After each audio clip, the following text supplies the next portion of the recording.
అసలు బైబిల్ చదివారా? చదువుతున్నారా? పూర్తి చేశారా? ఆది కాండం ఎందుకులేని వదిలేశానండి, కీర్తనలే కదా అని వదిలేశానండి, సామెతలు నాకేం అర్థమైతే అని వదిలేశానండి, ఇక అన్నీ వదిలేసుకుంటా పో. ఇలాంటి అనుభవాలు ఉంటే అసలు గ్రంథమే తెరిచి చూడని దౌర్భాగ్యపు విశ్వాసమైతే దేవుని సన్నిధిలో ఏడు. దేవుని స్తోత్రం. హల్లెలూయా, హల్లెలూయా, హల్లెలూయా. ఎన్నెన్ని కొనుక్కుంటాం కానీ ఒక ఆడియో బైబిల్ కొనుక్కుంటే చేత కాదు. ఒకటి నాకు రాదు చదువు, నన్ను ఏం చేయమంట అని ఊకుంటారు. మరి ఆడియో చదువు బైబిల్లో వస్తున్నాయి కదా.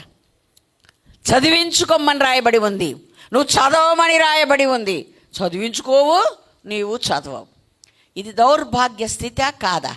ఏడవాలా వద్దా? దేవునికి మహిమ కలుగునుగాక. హల్లెలూయా.